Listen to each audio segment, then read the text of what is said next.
The waterway has always been an important part. The river systems all around the world, every single river in South Carolina is polluted with mercury. Every single one. And we're trying to figure out ways to still have enough energy and still live in a sustainable world. So whether arguments about global warming still go on or not, just the fact that you have to be careful on eating the fish should be a reason to do the right thing. Well, a friend of mine here in South Carolina, a new friend of mine here in Charleston, has just put a strong effort in order to start a new nonprofit. And he's joined together with a group of these similar nonprofits all around the country called River Keepers. And this new chapter has just started up to take a look at some of the rivers here, some of these extremely important rivers that are right next to us, that still feed us and make us who we are today. I want to bring him up for a few minutes.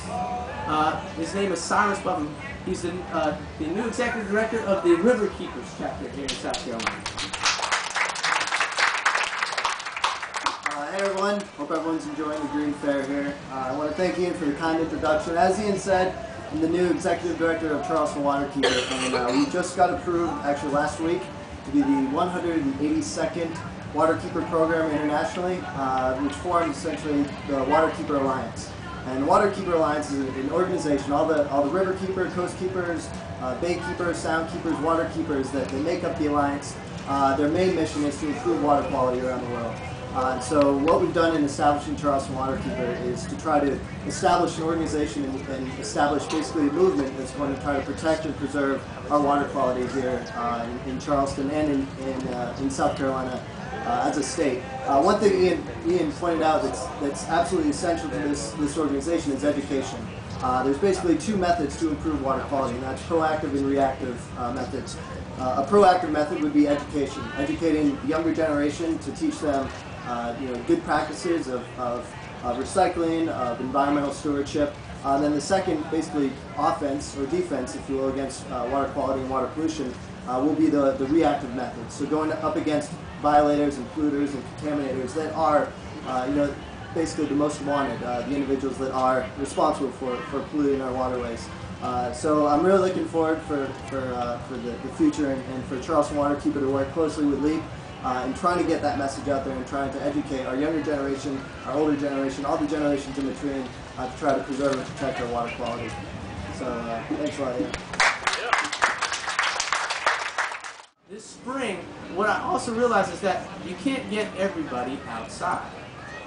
And understanding how beautiful South Carolina is and this incredible ecosystem that you have here with the most rivers that empty out to the sea than any other state, and the importance of wetlands in trying to reach more, what we did was work together with ETV and Organic Process Productions and a number of other organizations to put together a short film where we would kayak from the mountains of South Carolina and kayak down the waterways. And not only could we talk about the different ecosystems on the way down, but this incredible connection to the United States history that waterway had. The very first canal ever built in the United States was the canal that connected the Cooper River with the Santee River and connected Charleston to the mountains for the first time.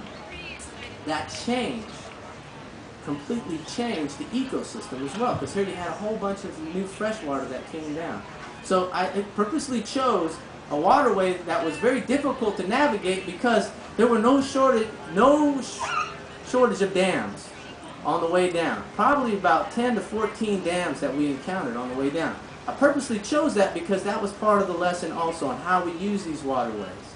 So as we were going down this waterway, I also had discussed with the State Department of Education to see if we could bring schools and school children on the way that would come out and meet us at the side of the river, where I could do a quick nature talk with them and get them involved in part of this whole production. So as we stopped in the different regions of South Carolina, We stopped at different parks, and we were able to get school children to meet us at the side of the river there, and we were able to have a quick nature discussions.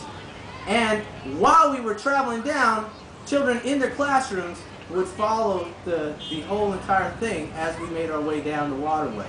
So we filmed a series of webisodes that were posted on ETV's website, riverventure.org, and at the end of the whole trip, we put together a 26-minute documentary that should hopefully make its way up on Southern Lens at some point in time.